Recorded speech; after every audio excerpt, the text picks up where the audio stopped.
magic of the Cybernet Space Cube, the computer-enhanced podcast of the future. Transformers Slag Podcast.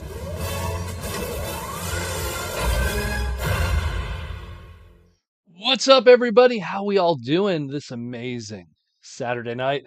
It's the Transformers Slag Podcast starting a live stream main event. I'm your host, Protoman. I'm the face that runs this place. I'm the voice you hear Monday to Friday. It is Saturday. We're going to talk the robots in disguise, as well as some other robots, because some unexpected news dropped earlier than I expected. My phone was blowing up on Saturday. On Friday. I didn't realize all the craziness. And so we'll get into that too. Also, nice little unique thing that I didn't post on the socials that you'll get to see. But how we all doing? We're going to talk the news today. We got some other reveals in the Transformer world we got to talk about. Some stuff that's going to be happening with the convention season over the next couple of months. It's it's going to be pretty wild. Let's put it that way. So let's jump into it. First, who do we got in the chat? We got Rudy Mac. We got Joshua, one of our new YouTube members. We got Patrick Brown, Cringe McCringle. What's up, man? Bot Bodega, one of my patrons. How you doing, brother? Fawn Hart, Link CW, soon to be patron. Also back in the fandom. Good to see you, Link CW. You don't have to buy toys to be part of the fandom. You can enjoy Transformers many ways. It could be the video games, the fiction, through art. You don't always have to spend money on product. Zero, one of my patrons, is here too. T-Formers 2002, what's up, brother? Bigum is here. Man, everyone's just popping in today. Ashnud is here.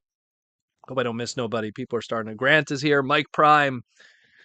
Everybody's popping in. If I miss anybody, I apologize. I will try to get to you later. But let's get into the news. We got quite a few things. Again, probably the biggest one that we're going to talk about today is Transformers Wild King from Takara Tomy. Big news drop.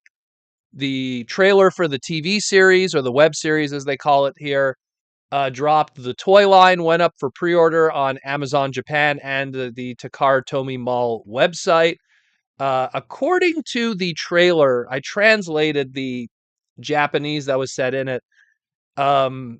It seems like it's going to be something that probably will be a Japanese-only exclusive. That's the vibe that I'm getting, because it seems like they're really trying to just do something that's different than what is in the Western market. I'm very reminded of Robot Masters in 2002, 2003, when we had Universe 1.0 for America. Japan had Robot Masters. The Transformers Go Samurai Combiner series that was exclusive to Japan. When we had Beast Hunters, which again, Beast Hunters was exclusive to the Target market and the Western market. Japan did not get that. Instead, they got Transformers Go instead. So it's kind of what's going on here, where I think that the vibe that I'm getting is we're going to get Cyber World, they're going to get this, and then it'll be up to the fans to decide which is the superior one. Cyber World we've seen very little of outside of just toys from conventions, and of course just some product images and control art. We have not seen any animation stuff yet, although all of that is supposed to be debuting very soon on both sides. So of course you have Wild King. We've seen the very first wave of product. Let's pull that up. So this is wave 1. You have the Energy Master and Energy Beasts are the two different price points, and then a mixing and matching of the two to make a third price point, which is like a box set 2-pack kind of thing. Because you have an Energy Master Optimus Prime, aka Convoy, in that 4,000-ish yen price point. Same thing with the Megatron. But when you mix it with Energy Master characters like the Long Light or the Captain Volca, you end up with these 2-packs that then are slightly more expensive. They're all like, the most you will spend on this per unit is going to be like $50, and then it just gets cheaper from there, especially when you get into the Energy Masters. But very cool stuff, though.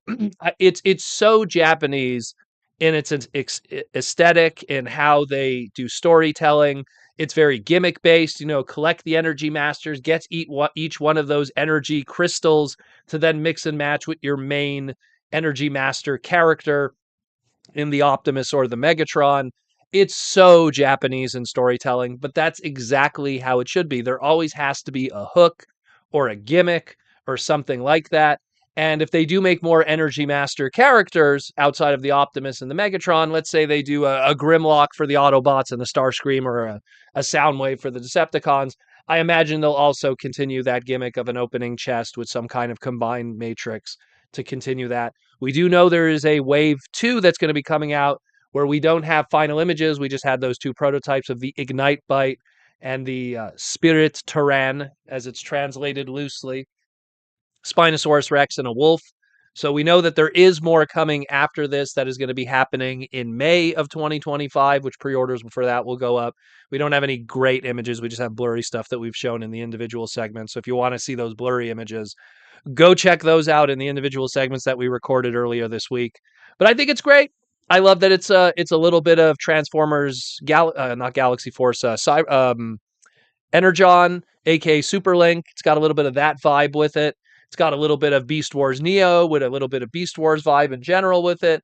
You know, it's got the whole collectible energy element that's used across so many different other brands. And even that, the energy, element to begin with is very similar to the Superlink Energon chips that we had that would attach to characters too. There's just so much cool little things going on here.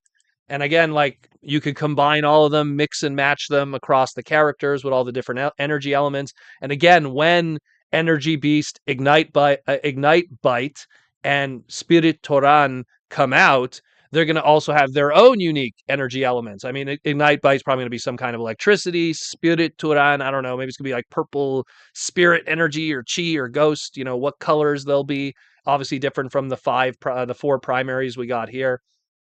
But it's very interesting. It is interesting. And of course, on top of it all, too, we also have a TV series that will be available on Takara Tomi's YouTube channel. It will be debuting on the 26th, so very, very soon. Very, very soon, as in this week, we're going to be seeing it. Episodes 1 and 2 will be debuting on Wednesday, 10 a.m. Japan time, but that'll be Transformer Tuesday, 9 p.m. our time for the East Coast, anyhow. So, East Coast people, 9 p.m. This will be dropping on Tuesday coming up. So, we'll get to see the first two episodes. I imagine they're going to be 10-minute segments, probably very simple. The general story, according to the trailer, is Optimus Prime is searching for his comrade Megatron that went early to explore the planet Elementros, play on Animatros from, again, Galaxy Force, and Elements. So it's an element planet that has been seeded with Cybertronians that have these elemental powers. Megatron went on ahead to get these powers to save the planet of Cybertron that's having an energy crisis. And Megatron has been missing all this time. Optimus goes in to investigate to find out what happened and finds that Megatron is currently under control and gone crazy because of a certain Elementros energy beast that is attached to him, in that of Captain Volca. That is all we know thus far. We have character bios individually that I brought up in my individual segments. If you want to know the story behind each character, like Hydrofan and stuff like that, but I find it's a little spoilery too, so just a fair warning with that. But yeah, so I'm excited about it. Very excited. And then of course the following week, again, the following Transformer Tuesday after that will be episode 3, and then 4, and then 5, and then 6, and so on and so forth. So very cool. Again, I've always said it before that I want to see Japan just kind of go full throttle with the Transformers brand and do their own thing after I want to say 15 years now of the West kind of been controlling where the storytelling is going. And again, Transformers has always been a brand where usually every 2 to 3 years, they pass the ball back and forth. It's like, hey, America's going to write, Japan's going to write, and that's been going on since 1984 up until the 2007 movie. Once the 2007 movie came out, it pretty much stayed in the West permanently. Yeah, you got a Transformer Go here and there. That was like a little micro series on the side, but in general, it's been only the West that's been writing stories and product and dictating the direction.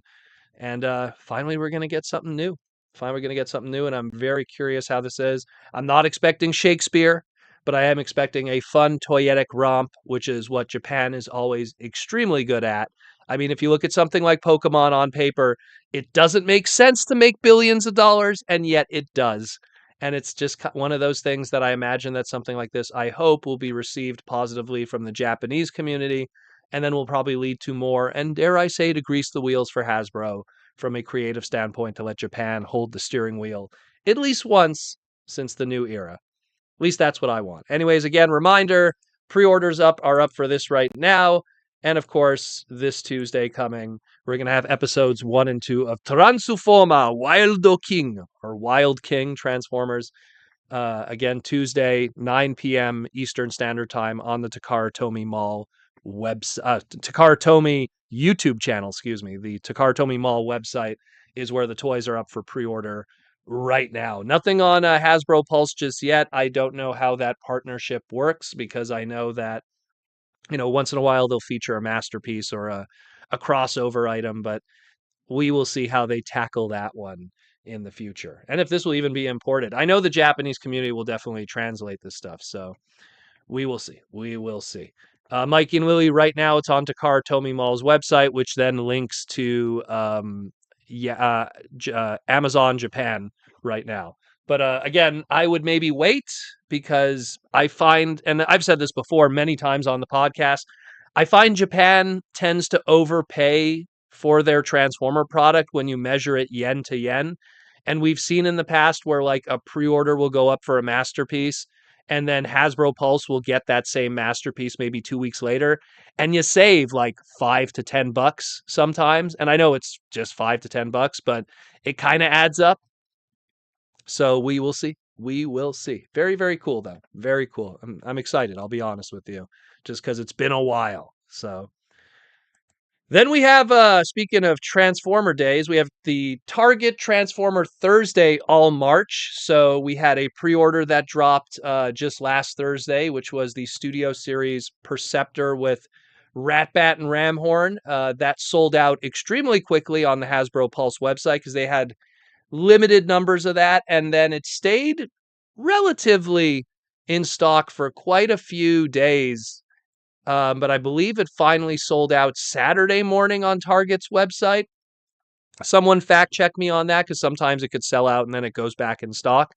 But I know that it did sell out on the Target website, but I would not worry too much about it. I mean, a lot of times when Target gets these exclusives, they kind of just show up in retail in plentiful numbers, and then there's no problem getting it. Because I mean, I'm reminded of like the Bumblebee Origin one.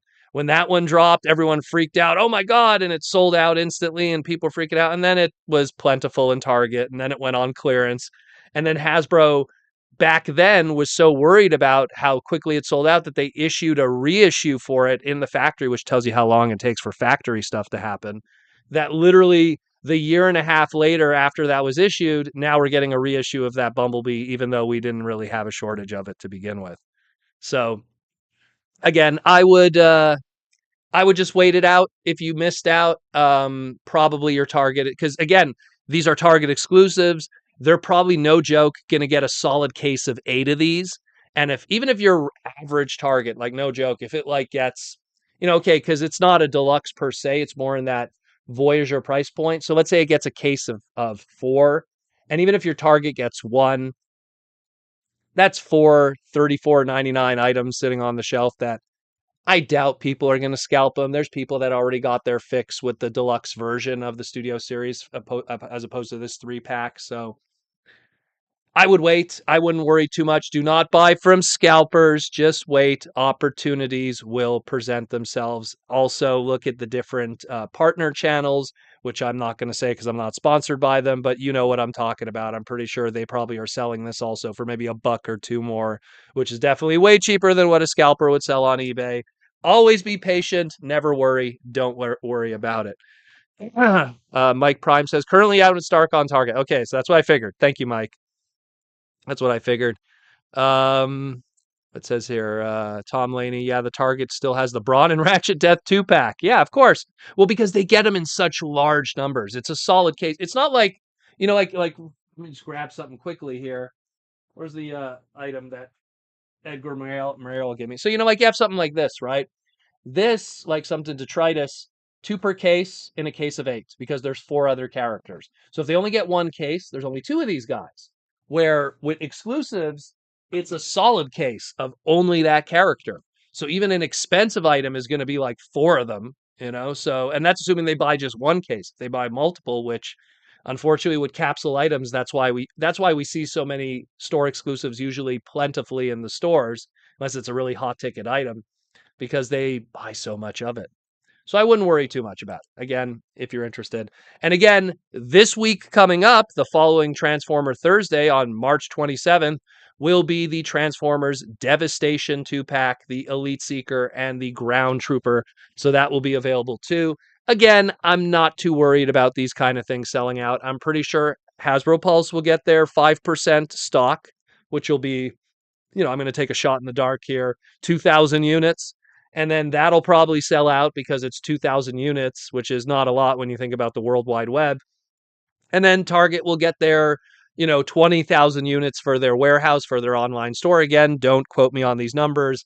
They change all the time depending on price point and how much the order is of the contract. But it's something where it'll sell out there probably after a couple of days. And then they'll be plentiful. They'll be plentiful. If, again, going to what Tom Laney said, if Brawn and Ratchet, two high tier characters from an iconic 86 movie, didn't sell out and is still lingering, I'm pretty sure a very good video game, but not exactly iconic characters in that of Elite Seeker and Ground Trooper, Decepticon Ground Trooper, I think they'll be plentiful. So once again, don't pay the scalper price. There's always an opportunity. Hasbro pays attention to the secondary market, and patience always pays off. Always. But here's something we probably can't be patient about if you're on the fence, because let's talk about our HasLab item. So we are 2 days and a couple hours. When I did this slide, there was 5 hours left, but there's 2 days and a couple hours left in the LioKaiser Bresto Force Chest Masters, whatever they want to call it. Always call them the Breast Force, but the Transformers Legacy HasLab LioKaiser Combiner team has 2 days and just a couple days.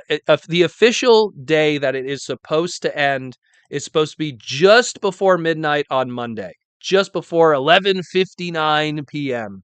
So if you are on the fence, well, it's completely backed. It's past the 20,000 mark. Again, as of this live stream, 20,800 and some. I mean, it's all probably gone up a little bit since then. I'm hoping that we probably get another. I'm hoping we get another 2,000 backers in the clutch, and then we get some cool little secret item, little extra something something. I mean, historically, with all our past HasLabs, we got a little something something extra.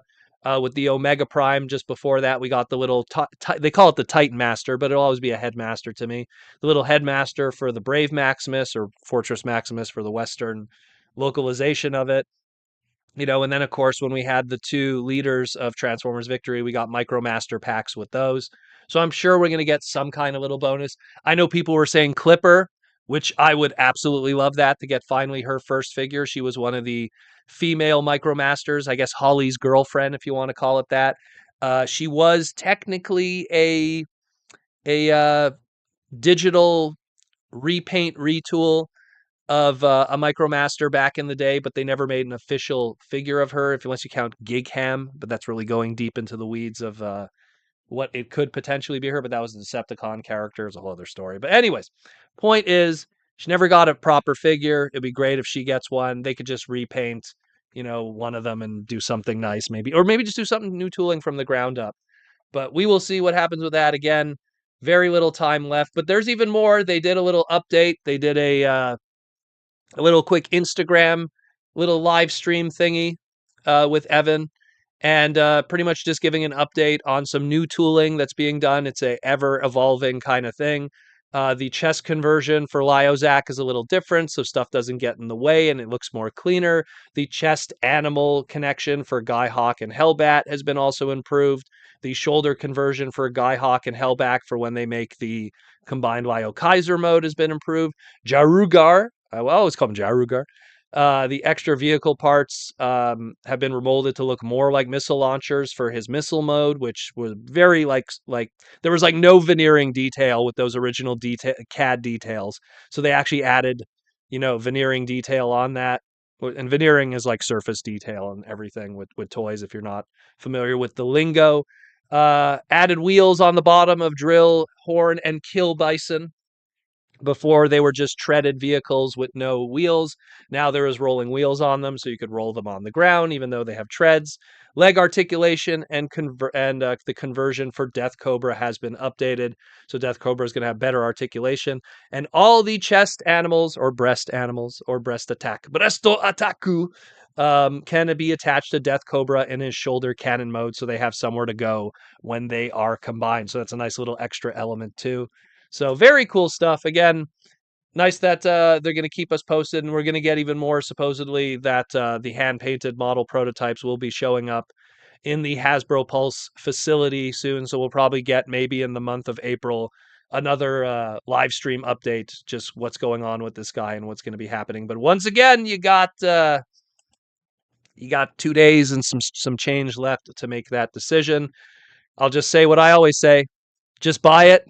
Keep the Death Cobra and then sell just the combiner team if you're on the fence. Death Cobra is where it's at. Let me just tell you something. It's just amazing that we're getting a Death Cobra on this high quality of a scale all these years later. It's just wild. It's just wild in my mind. You have to understand from my perspective, like I watched Transformers Victory without subtitles from Rockman 666's website many years ago. I want to say like 2001. It was 2000 or 2001, easily 25, 26 years ago. And no subtitles. And I watched all of Transformers Victory that way with no subtitles. Years later, Lonely Gamer, Hydra, Wolfpack Productions, TV Nihon, they translated it perfectly. I don't suggest getting the DVD versions of it. Those are terrible subtitles, but you can find through certain means, through the anime community, proper subtitles through the fan sub community. And we all watched it proper, fell in love with those characters all over again.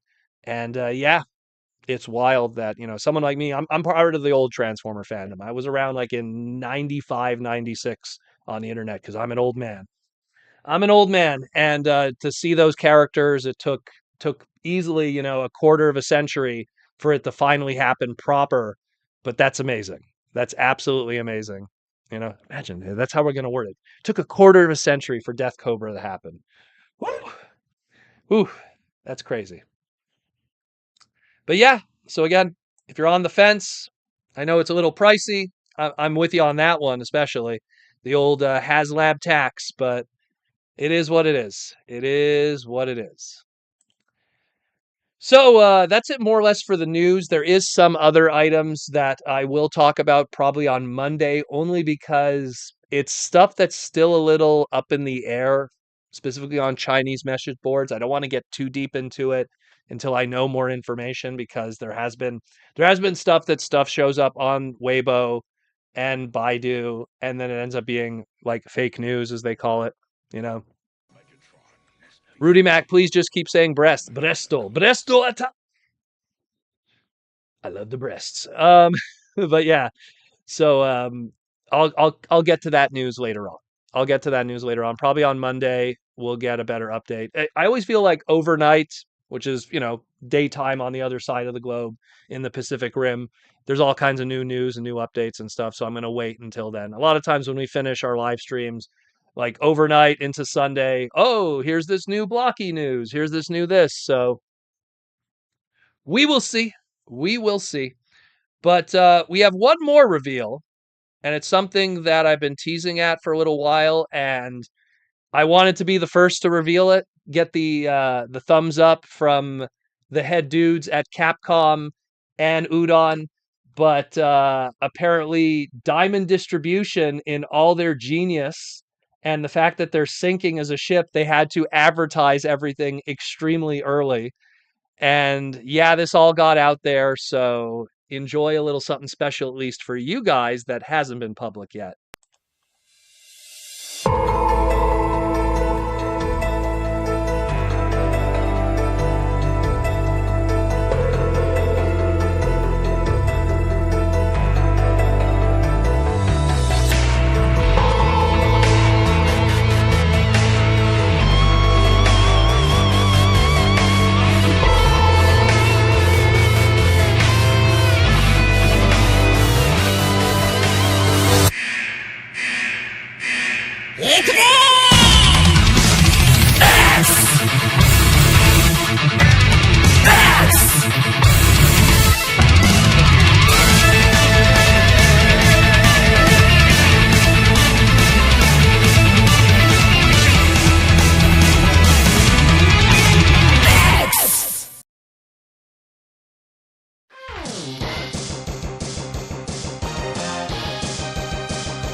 So I am going to be the head writer of the Mega Man X brand moving forward. Um, this was something that's been going on behind the scenes for quite a while now. That's just how the business is. Sometimes you're working on stuff for a year, 2 years, and it's back and forth, getting the ball rolling and everything. And I am going to be writing first a one shot that is going to be coming out June 18th, 2025. I'll show you guys the official covers. There's going to be variant covers and everything. And working with a extremely talented crew. Um, Almost something that's serendipitous and beautiful, in my opinion. I'll get into that in a moment. But here's the 5 different covers that will be available. There's the main retail cover in the top left. By the way, all the covers are done by different artists. The only one that truly reflects the art inside the book will be the first cover, the top left one. Then you got the cover B, cover C. The 2 on the bottom are more special edition covers. I wanted a Protoman cover, so there is a Protoman cover. But how do you make a Protoman cover with it making sense within the Mega Man X universe? You have Zero there with all the other side characters, so you have a Protoman cover, but that will be a retailer exclusive, one of 5 in your orders. And then there's a blank cover if you want to go up to Protoman and you want him to draw a sketch of Protoman for you or something, or anything like that. But it's more for the more talented people, in my opinion, even though I'm writing the book. The art is done by Edwin Hung, who's worked on multiple stuff of the Street Fighter brand. Incredible artist. He captures the Mega Man anime aesthetic perfectly, and the interiors of the book look absolutely fantastic. I could not have asked for a better person to work on it. But what's even more serendipitous is 15 years ago, I wrote my very first comic book with Joshua Perez and Alex Milne. And Josh was the colorist on the very first book I ever wrote and, worked on. And Josh will be the colorist on this book too. So it's amazing to be teaming up with Josh again, who, in my opinion, I feel is the best colorist in the entire industry. And it's not just because I've worked with him for multiple years. I got to see how he takes people's line art and bring it to life on a whole other level. And that includes guys like Alex Milne and Casey Collar, who I think are super talented artists. But Josh just brings a whole other level to it. And he's going to be the colorist on this. It's going to be first a one shot that once again will be debuting July 18th, 2025. It'll be your new Comic Book Wednesday in comic book stores. Go into your local comic book stores now. Ask them to pre order Mega Man X from Udon, and they will know exactly what you are talking about to get it in your pull bin. Be sure to pick up stuff from your pull bin. Do not leave your comic book stores hanging. That is not nice. But I'm just saying. But yeah, and it's going to be great. It's going to be great. And then we have a whole bunch of other stuff planned. I can't talk about it right now because I have no idea what's public and what isn't anymore. Even Udon publicly has not talked about this yet. It's because Diamond and Lunar and everything kind of just jumped the gun on distribution and just put everything out there. So yeah. So I'm going to be working on Mega Man. So that's going to be something that's a bit of a dream for me. Again, my screen name is Protoman. That comes from Mega Man, and it's all about opportunities and really cool stuff. And it's gonna be not it's gonna be a lot. It's gonna be a lot of cool stuff. I hope that, and I don't want to promise this. I want to hope by TFCon Toronto, I hope that I'll be able to maybe have a little stack of the books or something available for you guys. I can't make promises because I don't know how quick the distribution is going to be, but I hope to get a little something at least in time for TFCon Toronto. 100% by San Diego Comic Con because we'll be there for sure, and 100% for what do you call it, for like TFCon and Otakuthon and all, TFCon Chicago and Otakuthon, all of that. We got a gold, not a gold, a red super chat, Protoman red super chat from Dark B Andy. Dark B Andy, what's up? Late question. There's no such thing as a late question, my brother. Questions are always welcome. Remember, the devs said that the reason they're releasing each wave with combiners is not to make the same mistake as Menasor. Since all Devastator and Superion components will launch together, why not Bruticus if Vortex is the only one in 2025? I think, I think I talked about this in my individual segment about it, but a part of the reason why I think Vortex is being revealed early is they want to put that mold out there. And here's the thing: we have Superion coming, right? who was Vortex's mold used when you think about Superion's mysterious sixth member? So I think that they want to put that mold out there, give people an opportunity to pick it up. They're going to repaint that mold into a certain somebody who has a French last name. I'll let the audience say that one out loud. Um, and it's something where uh, they're going to put that guy out there, and then what's going to happen is I get a feeling when we do get Menasor proper, they're going to do a re-release of it. Keep in mind, Hasbro, specifically Nate from marketing, said we're pulling it back. We're not going to be 4 or 5 waves now a year. We're going to be down to like 3 waves a year. And if that means there's 3 waves a year, that leaves more openings for reissues. So I can imagine something like Alpha something something. Gooter's got it. But it's something where I can imagine Vortex is going to come out again. Like he'll be a filler in one of the waves or something. Um, it's just a matter of that. He's going to be Coptor. Yeah, Mikey knows what's up. Mikey and Louie knows what's up.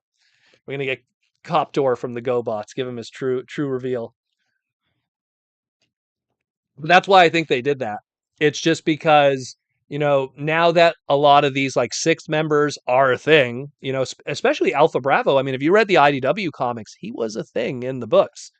Um, you got a mold you don't want to waste, because when you really think about Vortex, right? Yeah, the Bruticus mold has all these built-in repaints just because of Valdigus, aka Ruination, all the repaints that come from that, Japanese colors, regular colors, Battle Gaia from Operation Combination, all the weird other repaints that happened in the Universe line. Yeah, there's a ton of that built in.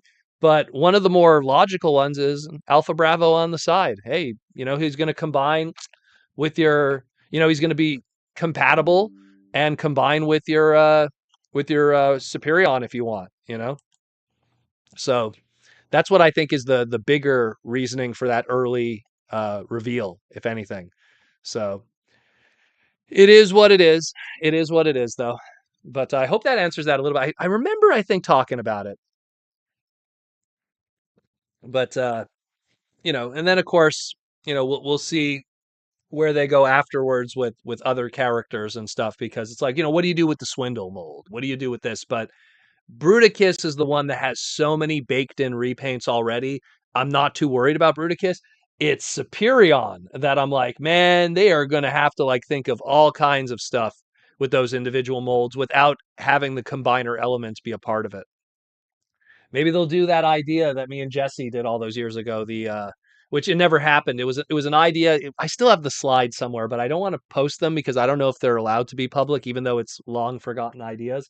But there was a plan for the BotCon Fun Pub Collector Club to do it was a Decepticon Science Seeker team, and this is when we were all using Combiner Wars molds, and it was just going to take all of those Superion pieces, and we were going to have Jetfire was going to be the centerpiece using Silverbolt, and then all of the limbs would be Thundercracker, Skywarp, Starscream, and Sunstorm, and that would be the Decepticon science team. And there would have been a story written with it, which would have been part of the club comic book. Of all of that, of course, never happened. And some of the art, I believe, is somewhere out there, but I know that the mock-ups and the CG CAD models that we made for it are not public. They're sitting somewhere on my computer in my hard drive, but I don't know if any of it is public, and I'm going to leave that to Jesse to decide if he wants to put that out there from Hasbro. So, but there's so many repaints that could be done with it. So, it's an easy one. It's an easy one.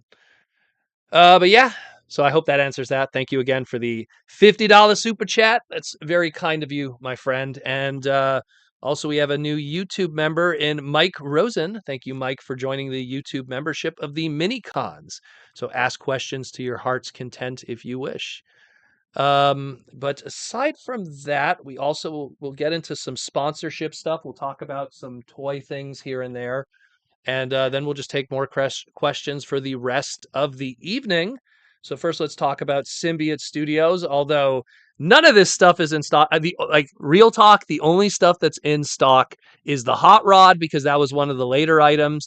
The Slag, because we made plenty of those to be available for podcast people who want to have their own Transformer Slag podcast plush. And the Sludge. That is all that is available. Everything you're looking at here, aside from the shirts, has sold out. They brought everything to TFCon, and this stuff got eaten alive. Like, it was insane. It was insane. I have been telling Symbiote Studios for years to come to TFCon, and they came to the LA show, and they walked back very happy. So if you go to the website right now, Hot Rod, Sludge, and Slag are the only ones that are available, and of course the T-shirts, like the beautiful Dinobot one I'm wearing right now of Grimlock. So those are available on the website. But I mean, there's still much more coming later this year. I believe the reveals will be at San Diego. So we'll take note on that one, but there's going to be more new stuff that's going to be happening from them. There is going to be new inventory. They are ordering. I believe they're back ordered into April or May. So if you did miss out on some of these guys and you want to get them, some of the more popular ones will be reissued. I know that Hound, I believe, is 100% retired now. The Optimus Primal is 100% retired now. I don't know about the others yet. I don't want to speak for them, but if you didn't get a Hound or a Primal, you're going to have to look at eBay, unfortunately. Unless there's like some huge demand, you're going to have to look on eBay for that one.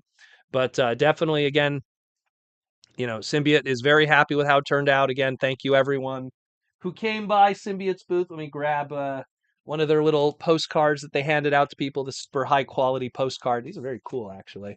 But so they handed out these really cool postcards and stuff at the booth. And I mean, I was seeing tons of people walking around the show with their plushes. So people were happy. Sold out like crazy. So, and of course, this one that's going to be coming, which is their Starscream, that was at the booth that weekend. They had a limited run just for the show as a preview of, I believe, 25 units. I'm not sure how many they had. And then that thing sold out like instantly. And that will be available on the website later this year. So stay tuned for that. It was kind of like I don't want to say it was a convention exclusive. It was a convention debut exclusive. Let's call it that. But man, everything else sold out and people were happy. People were happy. And check out all their other stuff: Power Rangers, Shovel Knight, Monkey Ball, maybe even Mega Man one day. Who knows? Who knows? And of course, all their My Little Pony stuff, which, I mean, they don't need me to advertise their My Little Pony stuff. They probably make more money off of My Little Pony than anything, anyways. Those pony people are crazy. But yeah, again, thank you, Symbiote Studios, for sponsoring this video. And we'll see you guys at San Diego Comic-Con coming soon in late July, actually. Proto, sorry, what does your shirt say? Me, Grimlock, want to munch metal. There, there you go. Comes in gray and it comes in white. Here, let me show it on the screen here. It's the one that's in the middle row there on the right. So you could get it in gray or you could get it in white. It's based off of Symbiote Studios' first design of the Grimlock plush that they did. Pretty good seller, actually, that one. Probably the best seller of the three, in my opinion. Although the Optimus Catnip Bravo shirt sells pretty well, too. I'm really basing it off of what I see people wearing at cons, and those seem to be the most popular ones. But yeah, what else do we got? We got the Toy Armada with Aaron Archer. We're going to get back into recording new segments. We're just kind of recovering from the convention blitz. Again, Aaron did fantastic at TFCon, and once again, thank you everyone who came by our booth, gave the positive vibes and everything, and picked up some amazing artwork from Aaron. He sold out of his Volume 2 book, so unfortunately, if you did not get Volume 2, it is sold out. Once again, you will have to rely on eBay or the secondary market to get it. He is thinking about reissuing Volume 1. He just isn't sure how he wants to go about it yet. But for people who have been clamoring about Volume 1 being out of stock for a while now, he might do something with a variant cover just to kind of like to respect the people who got the first print. It'll have its own unique cover and everything, and he'll do a reprint of Volume 1 again with a unique cover or something. So check that out. And he also put up some new Posca paintings. Last week, we posted a Posca painting image like this, and 3 of the 4 sold out instantly. So here's some new ones. We got Optimus. We got some Armada Starscream, Armada Optimus, Armada Thrust. We got some movie stuff. So those are all available and some new ones too. Go check it out again at archermonster.com/shop and support one of Hasbro's many awesome creators throughout the years. And again, the paintings too. Again, the tidal wave has been sold on the museum level paintings, but the other museum level paintings are still available on on his website. I think some new ones are going to be also hitting stock soon. So check those out too. Those are really cool. And last but not least, we got Bin Studios with their 2-in-1 Unicron kit. We have a HasLab item that is soon to end, but we still have a piece of HasLab history going on here. If you own one Unicron, but you want to own two in one, you want to have Unicron in both planet mode and robot mode, check out binstudios.iwarp.com. You can get the ring set, which works for the robot mode, or if you like the robot mode and you want to do it with this one, you could get the planet mode ring set. You have choices, you have options. Check them out. I have one. I mean, I'm a sucker. I only bought one Unicron. I'm an idiot, so I have to rely on Bin Studios' system, and it looks great. It looks great. Now I'm able to have two in one. I'm able to have planet mode. I'm able to have robot mode. Beautiful, big museum quality pieces. So check that out too. And that's it more or less for the news and for the sponsors. We'll take some super chats from the fans, and we'll just, we will just relax for the rest of the day. We'll try to keep the questions hopefully Transformer related. I know a lot of people have Mega Man questions too since the recent news and reveals. I didn't get much this week. Again, literally, guys, next week is going to be a big convention here in Montreal, High Score Con, which is my convention that I run for video games. And I've just been kind of busy advertising that and everything. Literally, when the Mega Man news dropped, I was literally talking to one of my dealers in his store, just back and forth with planning and everything. Cause I was, I go around hanging posters and stuff to get advertising out. But I did pick up, from the Hot Wheels skate line, I got the Ninja Turtle one. Apparently, these are showing up in Dollarama here in Canada for $4 Canadian, so like 250 American. So if you want one of the four Toidles with the skate thing, I just want to have it next to the Transformer ones just because it's cool and it's Raphael and Raphael's awesome. But here's all four of them. Raphael's a high top, and you got some low tops there, and you got some classics of all the others. They should have done like a yellow one for April and maybe a purple one. Maybe not purple, but like some kind of color, a silver for Shredder. So, what's the plan for this con, Young? This is my video game show. This is my video game one. It's just going to be a video game show. We always do it every year just to hang out, play video games, sell video games, talk about video games. I do them twice a year just to have fun. High Score Con Montreal. Check that out on Facebook if you are interested and in the local Montreal area.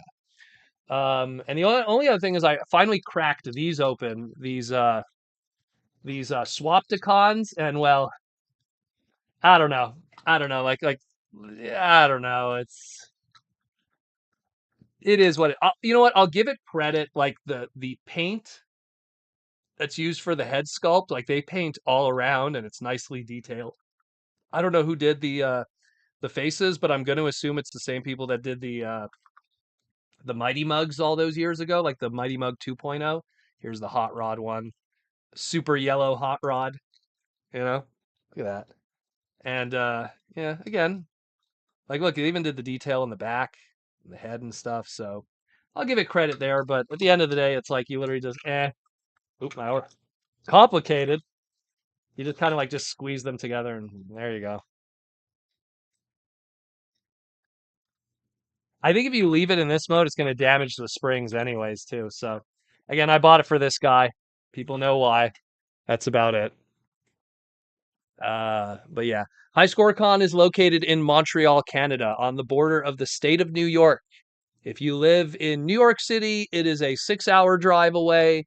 If you live in Plattsburgh, it is a 45-minute drive away. Or Burlington, I think a 1-hour drive away. So it is a modest convention that I run that's video game related. I've been running it since 2015 or 16, something like that. I think I have one of my old flyers nearby from when I first started. It's just pretty much an excuse just to hang out with friends and play video games. Everyone sells video game stuff or video game merchandise, and then everyone also brings a TV screen and has a system attached to it. So like Pulse Dragon, who's one of the guys in the Transformer community that's going to be there, he's going to bring his fight sticks and we'll have play Street Fighter. Another guy is going to have like his GameCube and he'll have his N64 and we'll be playing GoldenEye. It's just a video game hangout thing. Pretty much. That's the best way to describe it. Kaz with the $5 super chat. Thank you, Kaz, for the super chat. I think Takar saw yet another gimmick free kid line from Hasbro and thought, yeah, we're going to have to do another path.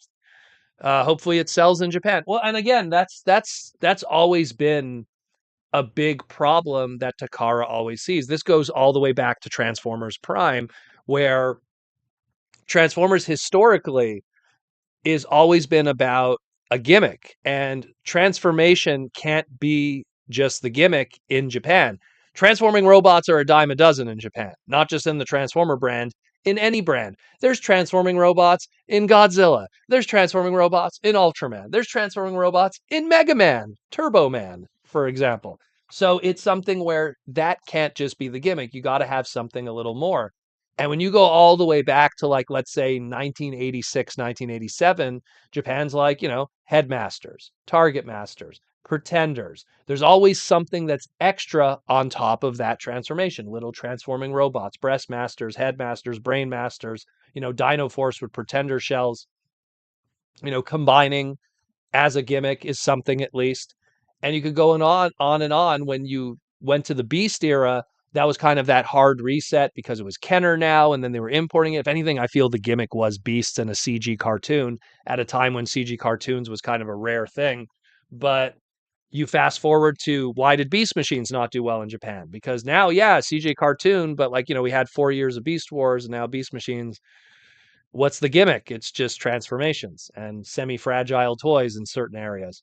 So car robots kind of did okay, but it was when you got into Armada minicons, that's the gimmick. When you get into Energon with the Energon weapons and this and that, and combining being in the second half, that was the gimmick. The Force Planet keys with Cybertron Galaxy Force, and I could go on and on. So Prime was one of these things where they went, what's the gimmick? And there isn't. There wasn't a gimmick. And that's why on the Japanese side of things, they did the arms, microns, and the minicons attached with them. But it wasn't in the show. And because it wasn't in the show, there wasn't that cohesion, which Japan likes. Hey, what's in the show is in the product. But that wasn't the case. So it didn't do well. Prime got canceled early in Japan. They did Transformers Go instead, which had a combining element and a mix and match thing with a Japanese flavor. And that did better. So now we're kind of having maybe a similar thing too. Maybe when Transformers Cyberworld was being developed 2 years ago, and yeah, it takes that long for stuff to be developed and planned, Takara's probably like, oh, I see. And what's the gimmick exactly? Oh, they just transform and they're just different versions of those same characters. Here's the thing with Japan. They are all about mixing it up and doing different versions of characters. It's a Megatron that turns into a jet. It's a Megatron that turns into a car. It's a Megatron that turns into a demon or something. Like, they're used to always doing something different every year for their characters. So that's not a gimmick. That's almost a give in, if anything, with them. So that's a whole other conversation. But for them to say, oh, Megatron's going to turn into a bull, isn't that unique? It's like, well, we would have probably done something like that anyways.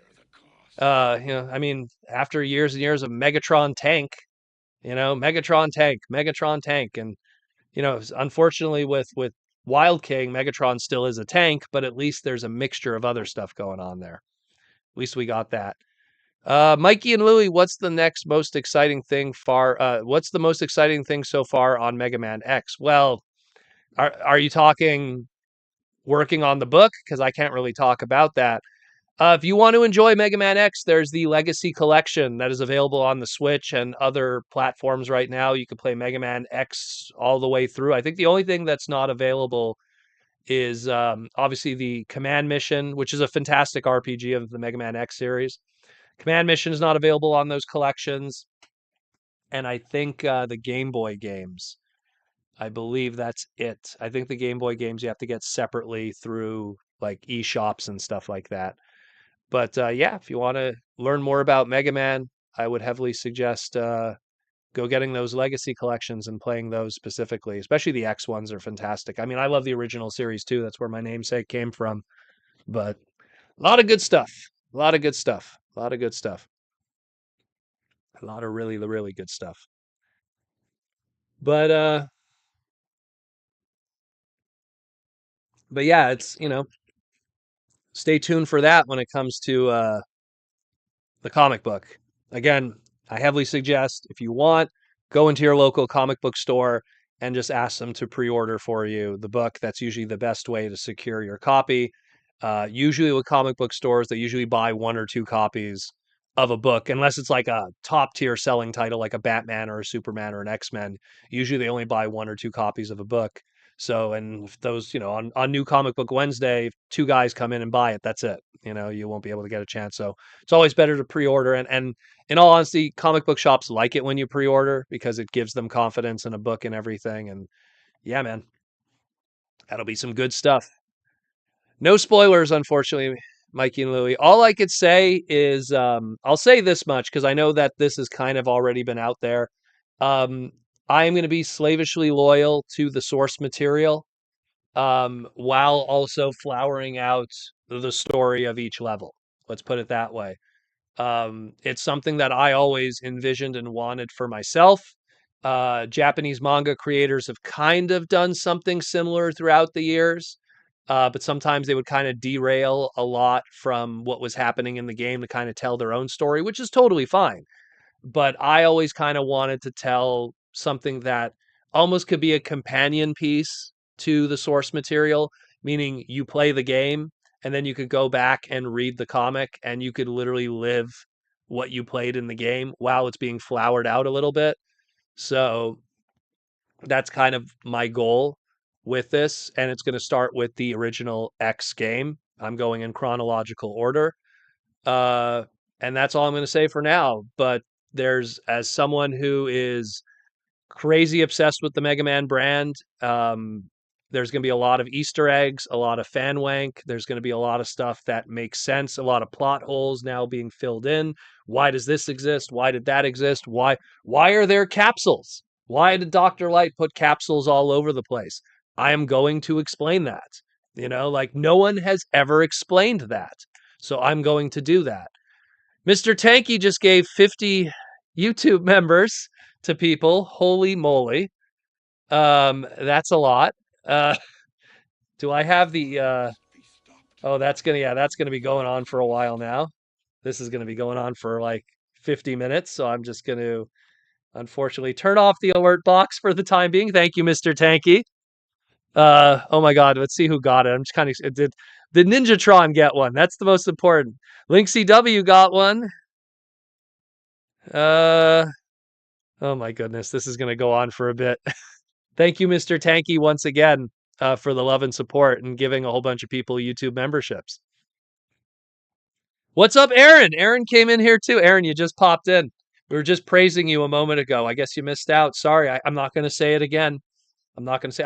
I could only praise you once every 24 hours. That's my quota. You know. But yeah.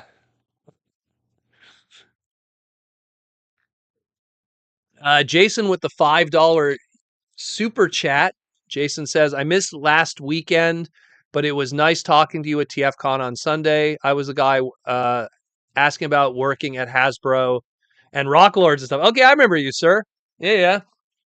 Well, look, and Aaron could speak for it too. And I'm going to say this also for everyone else. Also, when you want to work at Hasbro, one thing that you have to understand is, um, you might have a passion for a specific brand, but there is no promises that you will be put on that specific brand. And I believe even Aaron said it the best. Sometimes if they even know that you're passionate about that brand, they want to test you instead and put you elsewhere. It's like, oh, you love Transformers? Oh, you really love Transformers? We're going to put you on Play-Doh. So it's just like, I mean, look, Evan and Mark, two shining examples. We love what they do now with the Transformers brand. Evan was not with Transformers before. Mark was not with Transformers before. They were in the trenches of G.I. Joe. Evan at one point, I believe, was with Beyblade. Like you get put whatever. So it's something. It's almost like a test. It's a test to see if you're willing to rough it out. But oh my God, Ninjatron, you still didn't get a YouTube membership. That's insane. That's insane. Is your like account like cursed? This is insane. This is insane, Dylan. Oh my goodness. Anyways, it's crazy. Thank you, Mr. Tankies. But yeah, again, going back to your question, Jason, like, yeah, like, like it, when it comes to the toy industry, you just got to be creative, Uh, how you get into the industry now is very different than how it was, let's say, 25 years ago when Aaron got into it. Well, even more than that, 30 years ago. So it's something where, you got to have, I feel personally, get a 3D printer and understand creation, understand plastics, understand tolerances, understand working in that 3D space and that turnaround. I see a lot of really, really, really, really talented people. Mikey and Louie in the chat. There was an individual that came by Aaron's table. There was a dude. Aaron posted an image of it. It was an Asian fellow. I forget his name. I apologize. Maybe Aaron remembers it. He brought, no joke, a little 3D printed Armada Optimus Prime. And if you would have handed it to me and told me it was like an official Kabaya like product, like, oh, it was something you got in a Kabaya box, like boxed or something, I would have believed it. The quality was so amazing. And that just shows the capabilities of how people are, and that they're able to, do this stuff at home now, and they have those tools and they have those resources, where it gets to a point now, if you're a really, really talented person and you have a very good business sense, man, you could run an empire. If you got a decent 3D printer and decent talent, you could make your own brand, make your own comic, make your own creations straight from home. And I mean, I think that the toy creating world is going to kind of be like the music creating world. It used to be when you were a creator of music, another art form, you needed to be signed with a label and you needed to do this and you needed to do that. Same thing with comic books. When you used to create comics, you used to have to be part of a big company and everything to get published. But because of the internet, it opens it up that you could post online. Look at a Penny Arcade and how that exploded for them just posting a web comic. You could look in the case of music, like a Justin Bieber who posted on YouTube and then blew up for him. So it's the same thing. If you're a toy creator, you could create stuff from home, make a website, tell your story and everything like that. And if it's awesome and people engage with it, who knows where it could go from there. We live in a world today now more than ever that those opportunities for people could present themselves.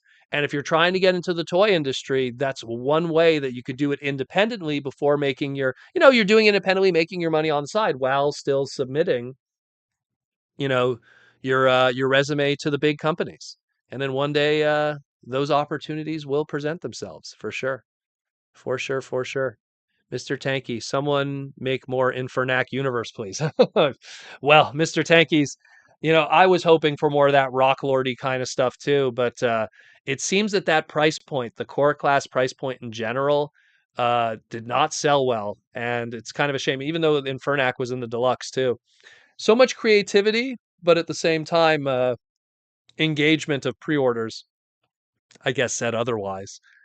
Why lag why I recently got into Dragon Ball Z figs, and the amount of third party studios dropping figs or selling out in minutes is insane. Well, Dragon Ball Z has a lot of third party companies that do stuff also to fill in the market of the SH figure art stuff, which is its own price point, its own community, its own madness. I love Dragon Ball Z to death. I literally, no joke, on my desk I have Kami because you got to have God nearby. I keep Kami on my desk here, and I have the Eternal Dragon right there. Got to have a little bit of religious connotations. I also have Prima. I got a little bit of everything. I always put all the gods of different forms of fiction, and I put it on top of my desk. I'm not a big religious person, so instead I put you know I put the Matrix of Leadership. I put Bret Hart. There, that's who I worship. But I'm a big Dragon Ball guy. But man, if I had to go down that rabbit hole of buying all those SH figure arts, I would be broke. Broke is a joke. I bought this and that. I got Captain Ginyu. I got my Piccolos. I got this and that. But I bought all my Dragon Ball figures back in the 90s, the Super Battle Collection from Japan. If anyone remembers those with the limited articulation and the pop off clothing. So, whole different time, whole different era. Patrick Brown, hey Proto, what's the deal with the missing mini cons? Can you ask someone from Hasbro if they've got a plan? Well, so the mini con thing is mostly just from a price point standpoint. It used to be we'd be able to get that, a mini con for free packed in with a deluxe class. Today, the deluxe class price point is significantly smaller.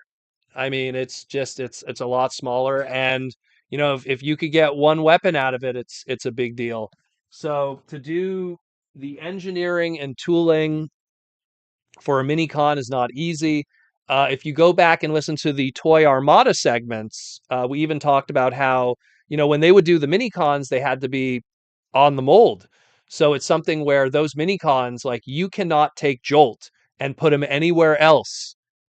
You have to have them on that same mold with a hot shot. Otherwise, you're wasting all that plastic when you inject it in the factory.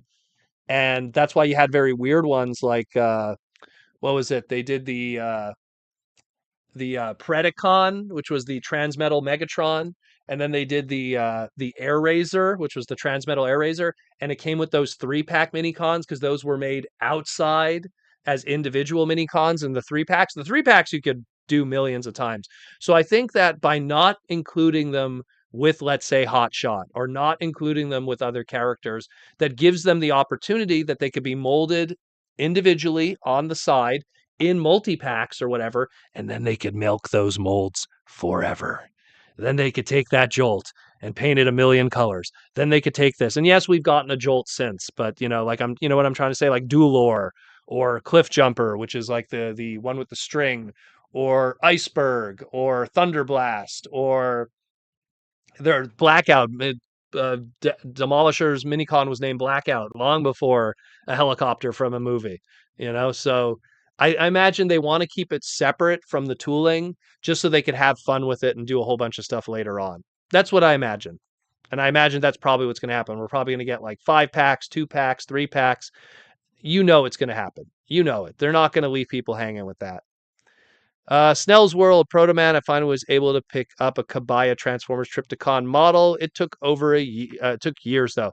Well, those are cool. I love those kits. I love those kits to death. Let me show you a really cool book. I don't know if I ever showed it on the live streams. Where is it? Which one is it?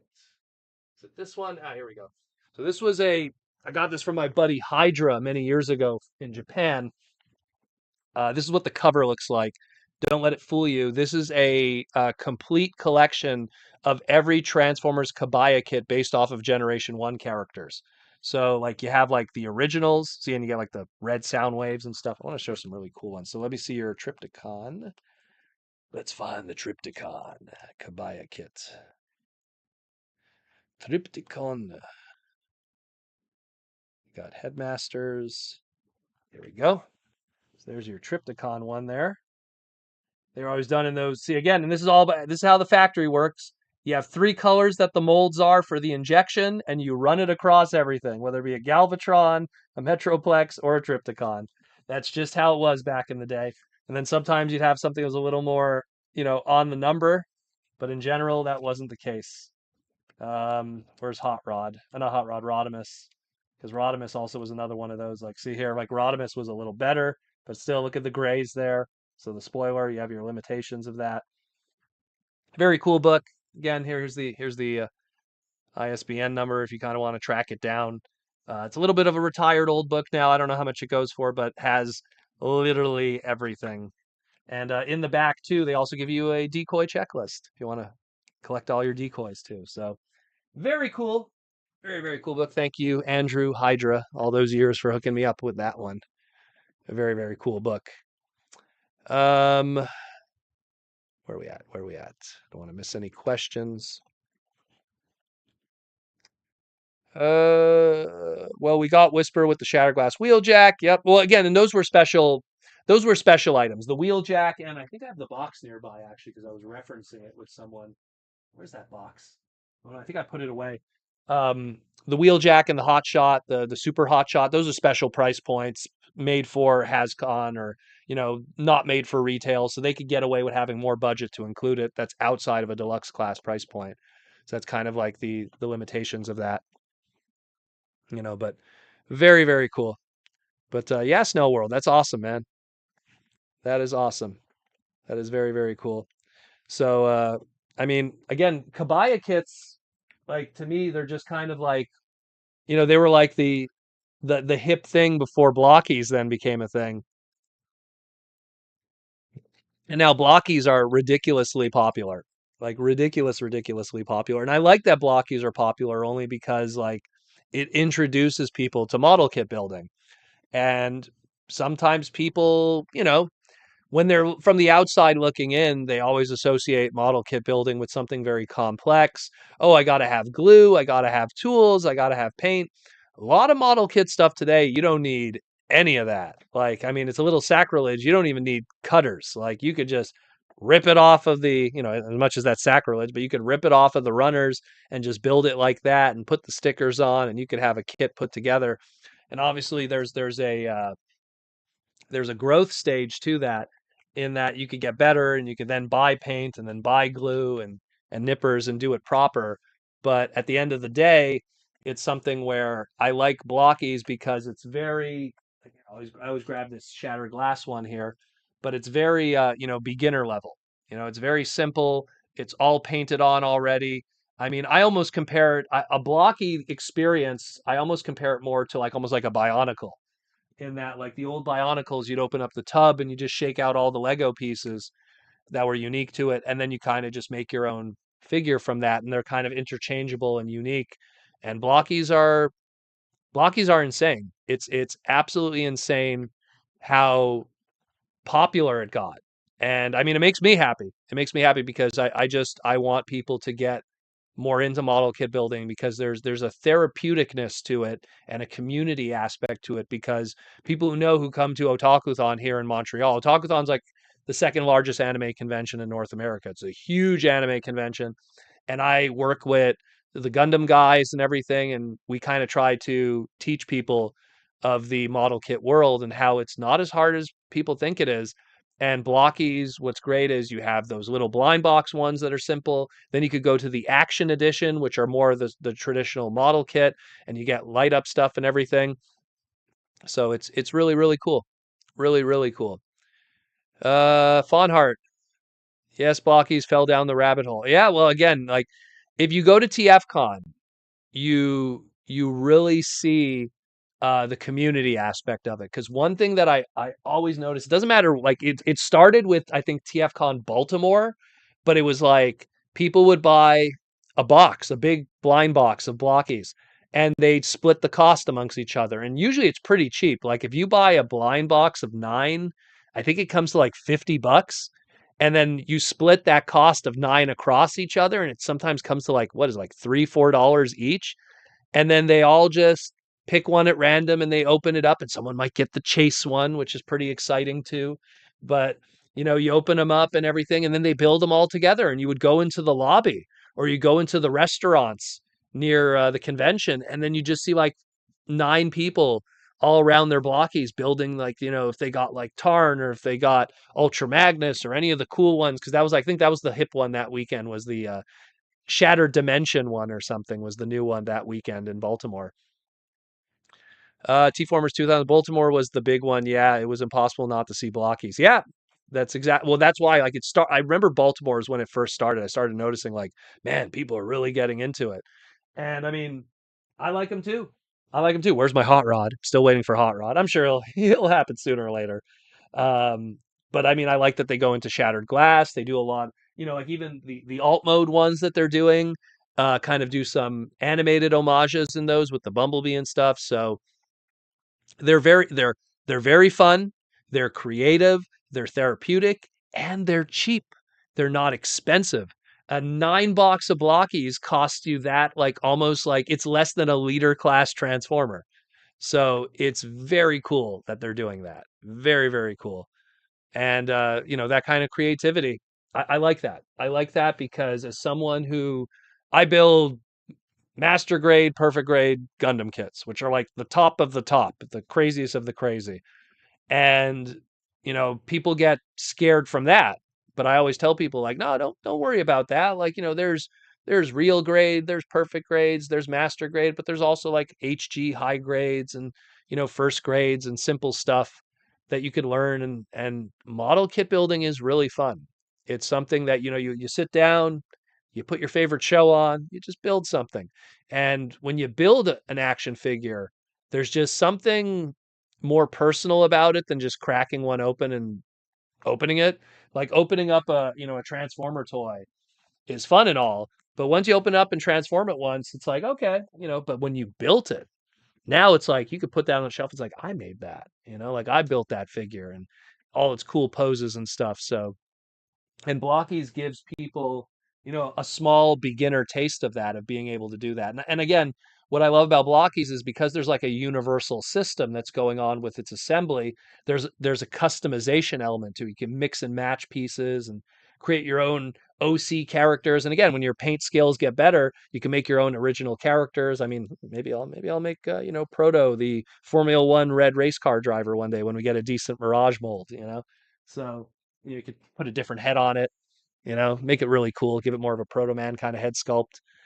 I used to always say, like, if you want to know, like, so picture Mirage's body, but it has the head of Hightower from Robots in Disguise 2001 or 2000, which was the red crane character. Has a very Protoman kind of shaped head on it. So, like I always kind of like imagine that.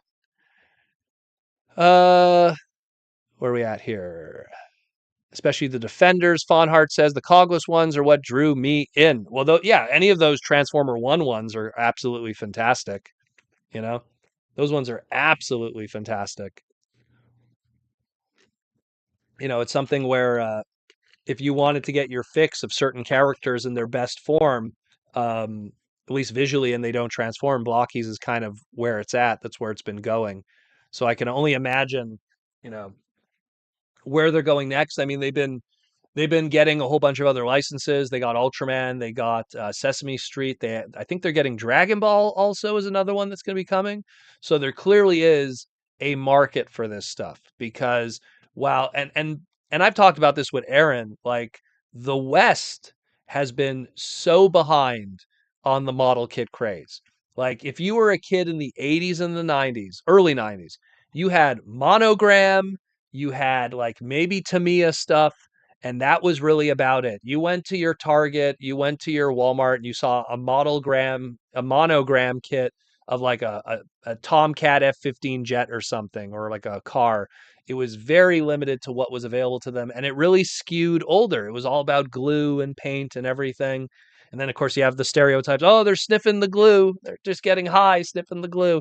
But, around 2006, 2007, when Gundam model kits started getting imported into hobby shops and then really started getting imported proper because of Gundam Wing kicking off with Toonami back in the late 90s, early 2000s, that opened up people to building. And then they got to learn.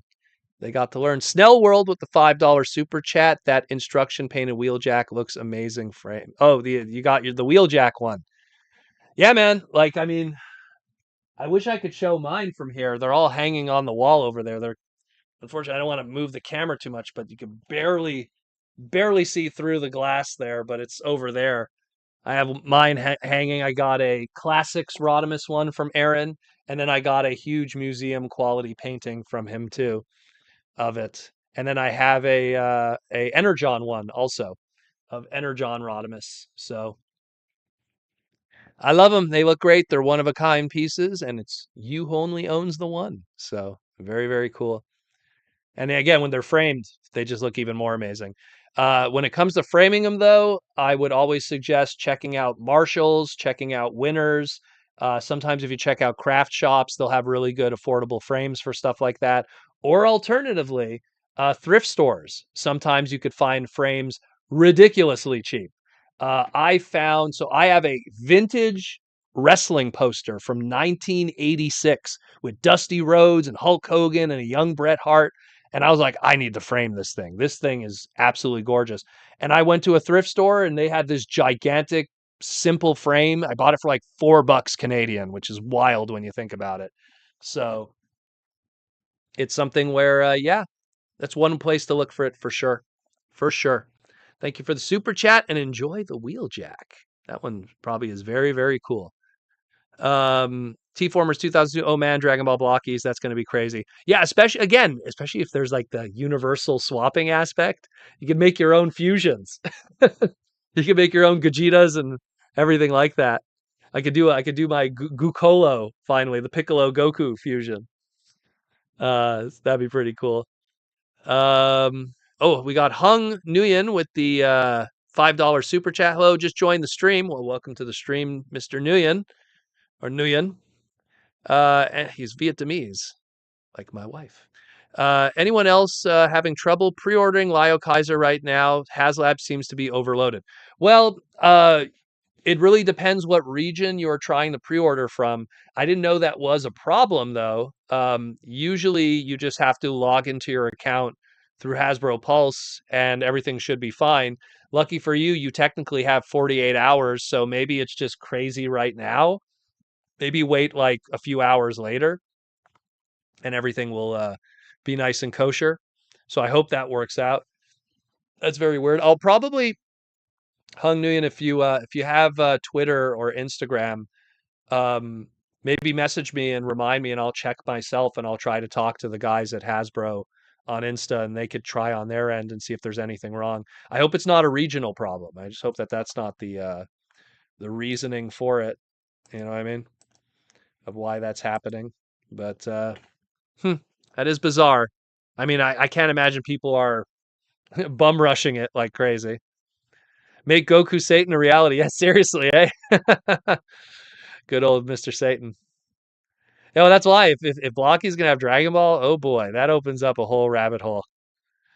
Mikey and Louie with the YouTube member question. Proto, what would be the best idea for a Mega Man Transformers crossover?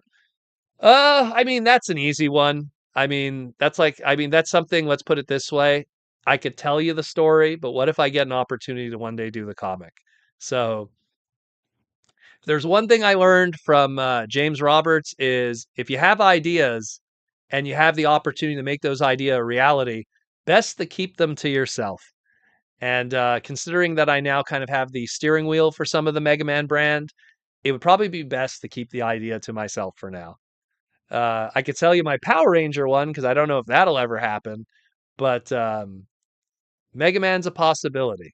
So I'll just keep it to myself for now. And one day, who knows? The super fighting robots and the Cybertronians of justice might one day work together.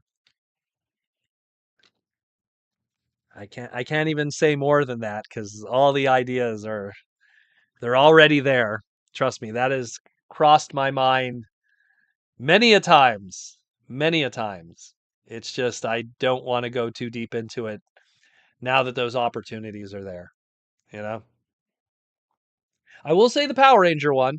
I've always felt that it almost kind of wrote itself. If you stick to what works from a mainstream standpoint, Mighty Morphin. That's what everyone knows. That's the most popular. That's the one that people will gravitate to. So you got your giant dinosaurs right there. So right away, you could write a whole story of Zordon with the Mighty Morphin, Optimus with the Dinobots, crossover there. They work together, they clash, they fight, and then they have to go up against, Rita Repulsa with Cyclopsis, with Megatron and Devastator, because you have to remember something.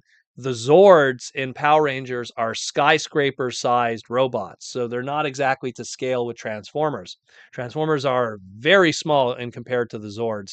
So you're going to have to do something where the Dinobots combine to make Volcanicus, and only then could Volcanicus even compete or fight alongside a Megazord. That's the only way to do that kind of storytelling. When they did the Mazinger Z Transformers crossover, the same thing was reminded to people. Mazinger Z, famous super robot from the 1960s, Go Nagai. You know, that's robot history right there in itself. Mazinger Z is like this. Optimus Prime is like that. So, and in the manga, they showed that. They showed literally Optimus like up to Mazinger Z's face, like, and he's still tiny. So it's going to be kind of the same thing with Power Rangers, where you're going to have to bring in the Dinobots, have that Dino element, but also have that Dino element where they combine so they could even be face to face. And even then, Volcanicus combined is probably only slightly, you know, taller to make something that could be face to face with Megazord. Megazord stands over, these 17 feet, skyscrapers, 17-story, excuse me, skyscrapers. So that whole scale element is going to be a big problem. Unless you're, Pat Lee drawing Devastator in one of his books where like Devastator was like the size of the Statue of Liberty or something. Uh, Prime 21. It's not been a widespread issue. Having difficulty ordering Dino King. Okay, so maybe it's a website thing. It has to be a website thing or something. But the Power Ranger one, I've talked about that one publicly many times, just because I don't see myself ever being in that opportunity to tell that story. So I feel I'm confident enough to put it out there. And if anyone wants to steal that story and claim it for their own and get all the money, fine by me. I don't care. That's happened already before to me. So, um, but yeah, when has Transformers cared about scale? Yeah, never. I will give it that. But let's try to have some kind of semblance of scale. I think when the scale is too much, and then we got a problem. You know, then it's something where we need to have that discussion. And again, Power Ranger characters and their Zords, or their mecha as they're called in the Japanese Sentai community, are ridiculously huge in comparison to Transformer characters.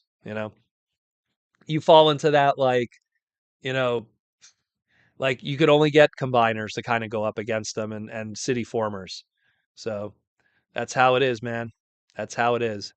Mikey and Louie, HasLab giant size Botanica already. Well, how about a Botanica anything? How about that?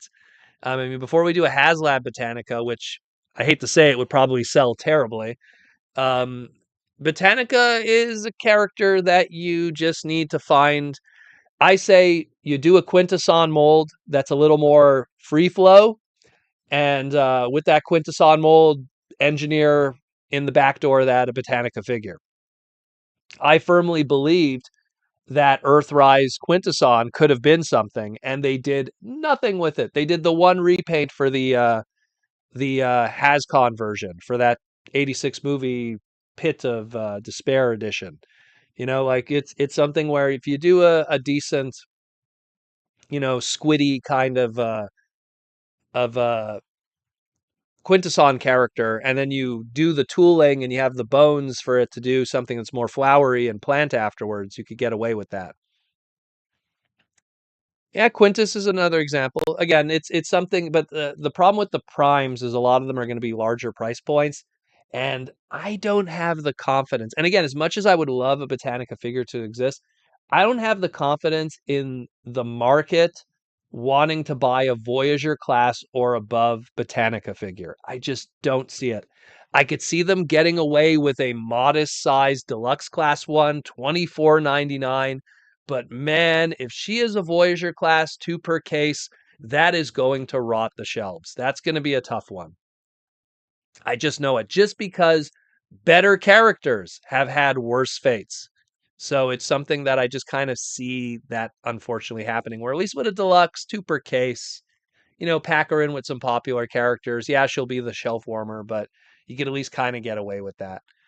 Patrick Brown and Power Rangers Turbo, the Turbo cars were people size at first, and then when they transformed with the keys engaged, they get stuck with, and supervise could well again. That's if you get the Power Ranger Turbo. The problem with Power Ranger Turbo is historically in the Power Rangers community, that's actually when sales started to go down. They were like, oh, Power Rangers Zeo and Turbo. That's when the audiences started to check out with the Power Rangers brand. So if you're writing a miniseries comic and you have 6 issues and that's how you're going to do it, or if you're going to do an action figure and have something to accompany it with it, because comic books would be a much more easier platform to tell that story, you're going to go with something that's mainstream. If you go with Power Rangers Turbo, all it reminds people, hey, remember kids when you got out of Power Rangers and you were more into the X-Men cartoons and Spider-Man cartoons and moving on away from that? You know, it was a different time. It was a different time. And if you lived it, you know what was the good sellers and what wasn't. That's kind of like if you do like a Transformer crossover and you lean heavily on the Pretender shells. It's like, ooh, you mean when Transformers wasn't doing well? And I love Pretender shells, don't get me wrong, but let's look at the analytics and numbers of sales here. So it's a different story. Felix Novak, my Walmart shelf warmed 86 Bumblebees down to $9 and still took a week before they sold out the last one. Yeah, well, again, you got like Bumblebee, and it's like here's a popular character, and it's in the Studio Series 86 version, and it still sat around forever. So if something like that at a deluxe price point in the premium Studio Series line is having problems, and it's a Bumblebee character, how are you going to convince me on Botanica at a 2 per case 34.99 Voyager? It's gonna be a tough one. Would I like the most ultimate Botanica character that's super screen accurate so I could put in my Beast Machines display next to Rat Trap? Of course. But I also don't want to bankrupt the company, you know? And they already have enough problems as it is. So, um, yeah, I liked Zio too. Don't get me wrong. And I always have to emphasize this. When I talk about something failing, I don't mean it doesn't mean that I hate it. The thing you got to understand with me, especially, is there's the business side of it, and then there's the personal feelings of it. I love Hot Rod. He's my favorite Transformer of all time. I would not put him in a Transformer TV series out of the get go. Like there's certain logical decisions. It's the same thing. I loved Zeo. Great theme song. You know, it had the Gold Ranger with Jason, which wasn't Jason originally, but then it became Jason from Triforia. I love Zeo. It was great, but it also was when Power Rangers started to really dip in the ratings. So I gotta call it as it is. Unfortunately, we're trying to have a discussion of the business side at this podcast, and always trying to understand how things work and not make those same mistakes again. Felix said they had over 20 of those bumblebees when they first showed up. No one wanted them, which is a shame because that's still a good toy. It's not the greatest toy, but it's still a good toy. It's a fine toy, and for $9, it's a fine toy. Mike Prime got my first two Legacy aerial bots, hoping to get Scrapper tomorrow at my Walmart. Yeah, they're starting to all show up now. That's getting all over the news. I did not go to Walmart or Toys R Us today. I just did the convention advertising tour, went to a few stores, and then did grocery shopping. I was quite busy. I'm gonna probably maybe tomorrow. Maybe tomorrow I'll go. I'll see how I feel. It's a Sunday. I usually want to take that day off just to relax, but maybe tomorrow. Felix, also thanks to whoever gifted you the sub. That would be Mr. Tankies or Mick Tankies gave the delicious sub. Very cool of them. Where are we at here? Actually, let me see if Mick Tankies notifications are done. Is that done? Hope so. I have to turn off the alert box because when he posts it, it does like millions of them. So, um, but it is, it is something. I'll answer your question, Brendan, because it comes up a lot, even though it's not a super chat question, and I kind of answer. But if you're trying to work at Hasbro, again, I heavily suggest you figure out first what is it you want to do in the toy industry. Are you a writer? Do you want to do copy, which is the back of the box and the stuff like that? Are you an artist? Do you want to do box art and just box art? Is that your game? Are you a toy designer? Do you want to design the toys? All of those have different ways because Hasbro is not a company that just makes toys. There's people that do design, there's the business side of it, marketing, like Nate, who's the marketer of the Hasbro Transformers brand. He's not an artist, he's not a toy designer, he's not a copywriter, he's a marketer. So I think that your follow-up question should be, what is it exactly you want to do in Hasbro before we continue this conversation and journey? Because there's very different jobs, entries, appearance. Look at Mark. Mark, who's doing design on toys now, his job originally with that company was he would hand paint the hand prototypes to be used for photography. That's what his job was with the company. Why? Because he was big into graffiti art and doing painting and graffiti artist stuff. So he was the guy who would hand paint the prototypes to be using for photography that would then be on the back of the packaging. These are usually hand painted prototypes. Now usually they're CG renders, but back then they were hand painted prototypes a lot of the time.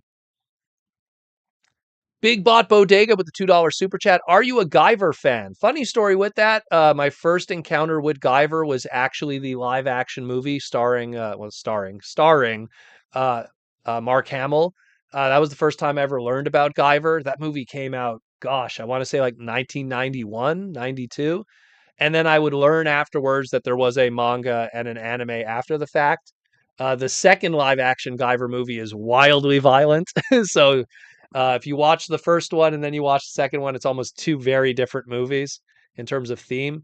It's okay. I've never been big on Guyver. I liked it. I liked the live action movie when I saw it as a kid, but it was just one of those things. Oh, cool movie. Direct to VHS kind of thing back in the day in the 90s when you're a 90s kid renting VHSs. Never really followed up much on the other stuff like the anime or the mangas. Um, I'm aware of a lot of the other stuff that is out there. It's just back in my anime watching, renting days, I never went out of my way to pick up the Guyver stuff, oddly enough. But I did see the Mark Hamill movie and its unofficial sequel. That's about it, really. Cool design though, biomechanical Guyver, the whole kind of thing. It's cool. It's very Japanese, you know. But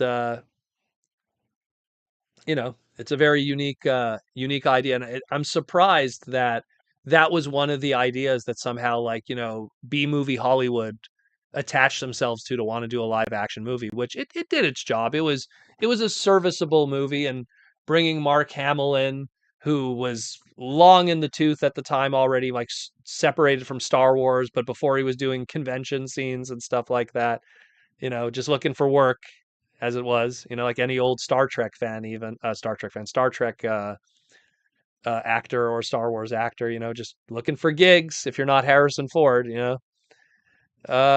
Felix, was it edited like Sentai was made into PR? Are we talking about Guyver? No, the Guyver live action movie was actually made from the ground up by a Western studio, just using the idea of the manga and the anime as its foundation. And they brought in half decent actors. They brought in pretty good tokusatsu monster creation stuff, rapping monsters. If you remember that, they had some rapping monsters. It's a very 90s product, and it's something where, now that I think about it, it probably came out after Power Rangers. Someone correct me. When did that Guyver movie come out? When did that movie come out? If it came out after 1993, then I think that I figured out why it probably even exists. They probably looked at Power Rangers and went, "Oh, well, this is doing well. Maybe we could get away with that." But I mean, I remember it was early 90s. I just remember seeing it before high school, so that's got to be before 1994. Again, Protoman is very old. Was it 1991, Dylan? Wow, okay, so that changes my theory. Jeez. Then why would they do? I don't know. Very odd that because 93 would have been Power Rangers. Huh. That's a very, very unique that they decided to do that.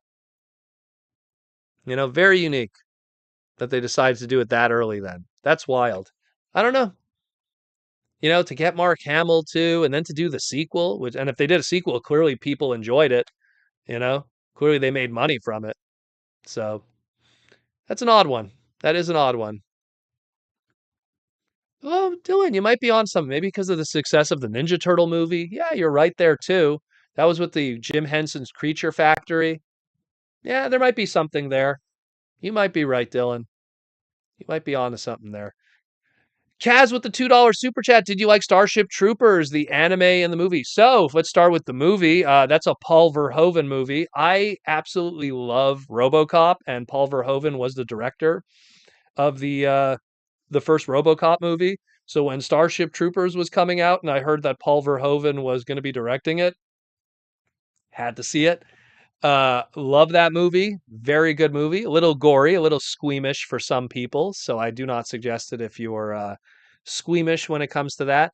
The TV series that they did, which was called Roughnecks, which was done by V4 Studios, a Canadian CG studio that absolutely sucks, in my opinion.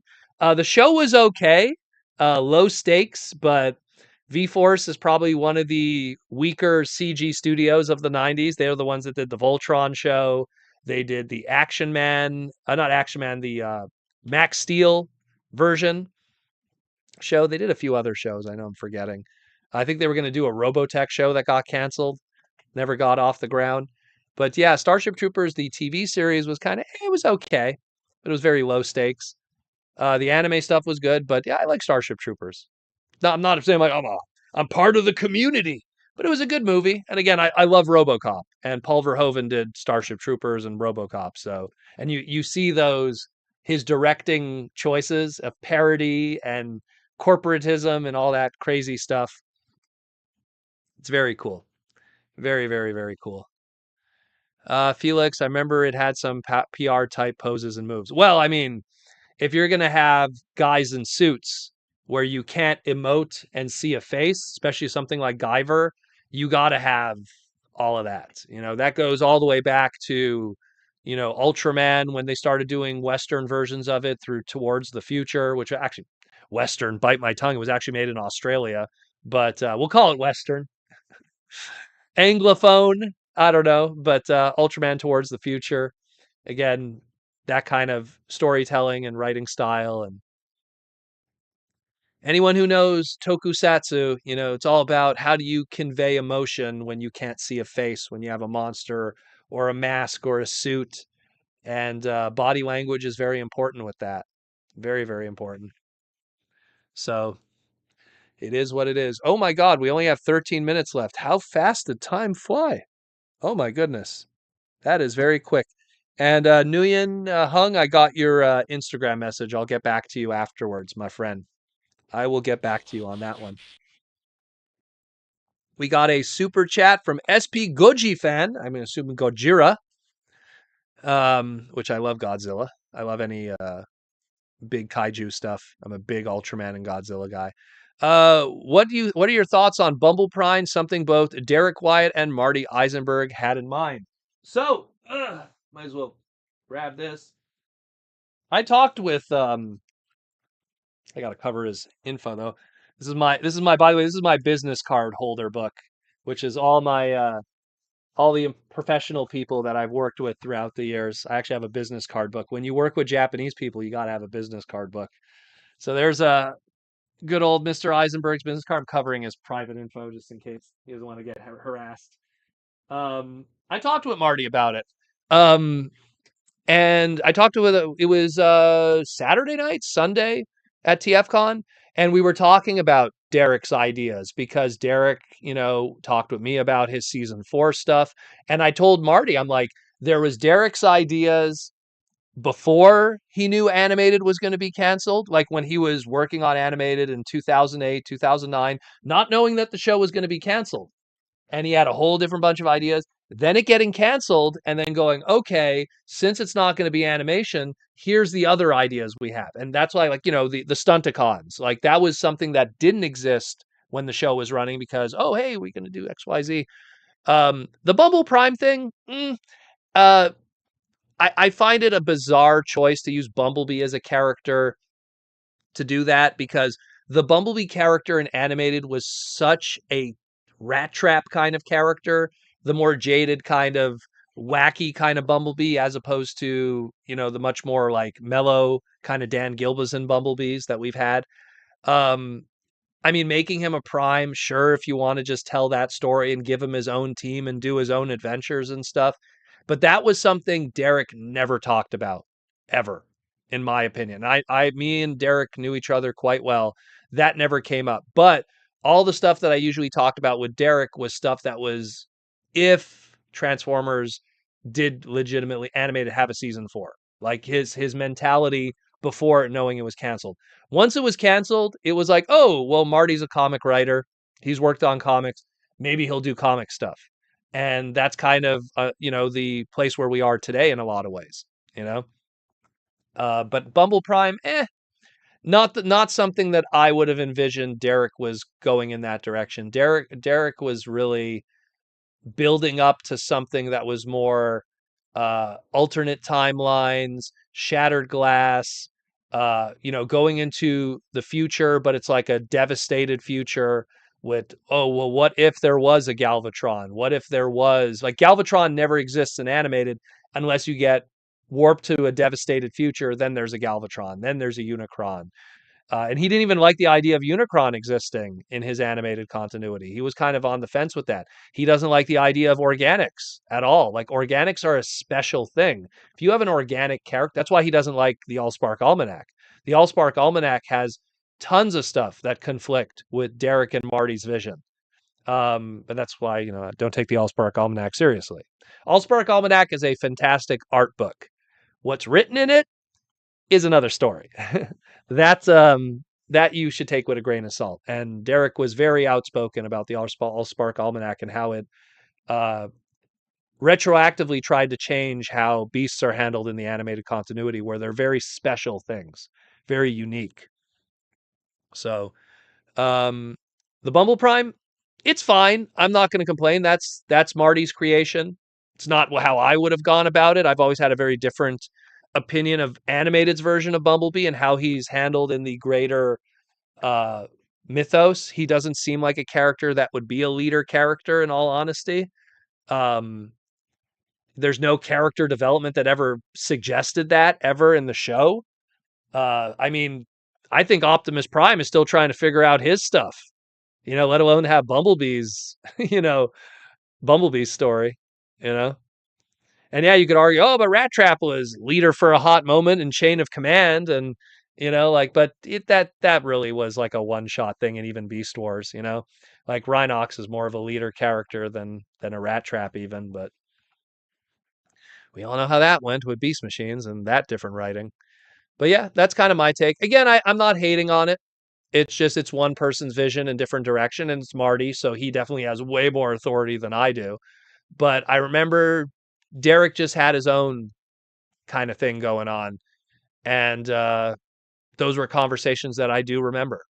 You know, specifically like the dark futures and stuff. And I mentioned those to Marty. I talked about those, and he knew exactly what I was talking about because Derek talked about those with him too. Because season 4 could have been a reality at one point, and they always talked about that kind of stuff. Always. But yeah. T-Formers 2002 with the super chat. What is for dinner? My wife is planning okonomiyaki. She hasn't made it in a while, and she has been planning it for a while. She already made the dashi. Apparently, you have to make the dashi the night before, so it has to reach room temperature, and then you got to like use it and everything. I don't know how to make it. I don't know how to make Japanese meals. So she's working on that. So we're gonna have okonomiyaki hopefully like late tonight, or if not tomorrow. Uh, what did I eat today though? I was out running around all day. We went to There's a term we use in Montreal. We call it a dirty slice. A dirty slice is like not like pizza places from the Pizza Huts and all the big franchises, just like the dollar slice cheapy places. So like there's so many of those in Montreal. So we just get like a typical like New York slice of pizza. If anyone lives in New York City, you know exactly what I'm talking about. They use the term too. It's called a dirty slice. So I just went to like a dirty slice place, got myself 2 pepperonis with with an orange juice that I bought separately from the dollar store because you're not going to get a cheap orange juice from a pizza place. Just had that because we were just on the run. Just needed quick carbs and protein while we're on the run, going to stores, hanging up flyers because we're 1 week away from the convention. So we're kind of doing our thing, getting ready for that. For High Score Con, for people that didn't see, I'll post. I guess we'll just I'll show you the Mega Man video one last time because I guess some people were kind of late for that. So let me post that one. Here, check this out.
So once again, pre-orders for the Mega Man comics that I'm going to be working on, Mega Man X Timelines #1, are at your local comic book store right now. Just go into your local comic book store and say, I want Mega Man X Timelines #1, written by Daniel Arsenault. And yeah, check that out too. That's pre-orders for that are apparently starting now on Diamond Distribution and Lunar Distribution. That's how I learned about it. I wasn't even told by anybody. We just learned about it through them because it's a goddamn nightmare going on over there right now. Um, but yeah, check that out too and everything. Check out again Symbiote Studios, your plush pins and t-shirts. Again, thank you for sponsoring us all these years, Symbiote Studios, and all the love and support. Thanks again to the Toy Armada and Aaron Archer being a cool dude and all the cool stuff that we do for the community. And go check out some of Aaron's lovely art. I'm getting all hungry now. Um, all the lovely art that Aaron does. Check it out at archermonster.com/shop. And last but not least, again, thank you to Hasbro for also sponsoring the stuff that we do and once in a while sending us cool stuff to represent the hobby. I think we are done more or less for tonight. We are more or less reaching the 2-hour mark. So we're going to call it quits just slightly early because I probably now have way more stuff I got to do. I got a lot of planning for next week. Um, Chances are for next week, and I probably want to bring this up too, next week for the live stream for Saturday, we might be doing it early. We might do a live stream, no joke, probably 1 p.m. on Saturday, maybe 2 p.m. Only because we are not going to be able to do the live stream late tonight like we normally do, because we are going to be getting ready for the convention for the following day. So we are like, no joke, probably like 1 or 2 p.m. for sure. So if you are waiting for the live stream on Saturday, expect for it to be around lunchtime. Let's put it that way. I'm going to try to do it as late as possible, but I can't do like 8 or like 7 p.m. Eastern Standard Time because we're going to be too busy getting ready for the show and stuff. It's lots of signage, setup, and dealers, and all kinds of things. So no, no, Ninja, you won't be even awake at 1 p.m. You are better than all of us. I wish I could be sleeping too up until 1 p.m., but those days are long behind me. But anyways, guys, thank you for all the love and support. Once again, if you want to support the podcast even more, again, there's the Patreon link down below. I always say that's the best way to support the podcast. It gives you access to the Discord. It gives you your name and the end credit scrolls and everything. It gets, when you're in the Discord, you get to hang out with us. We talk Transformers. You could private message me questions or anything. Gives you access to the exclusives when we do them. We're working on a new exclusive. We're going to have the Pokemon ones available at TFCon Toronto, the two that we already revealed, the red and blue. We'll have a limited run of those, but we're also going to have a third one that we might have too, just in time. So we're working on that one. We'll have that revealed in the coming weeks. Uh, so it gives you access to those exclusives. If you can't come to TFCon, if you're part of the Patreon, you're able to contact us and we'll put one aside and ship it out to you. So that's another benefit also. Again, Patreon link is in the description down below if you want to join the Patreon. And aside from that, again, if you don't, super chats and all the great stuff, or the YouTube member join button there if you want to be the beautiful green names like Mr. Tanky gave to everybody. Yeah, aside from that, thank you all for the love and support. Again, pick up my comic when it comes out. If you like Mega Man, if you don't like Mega Man, I won't take it personal. It's just something that I'm just happy to do. And thank you all. And we will talk again in the near future. Peace, roll out, take care of yourselves. I'm out of here.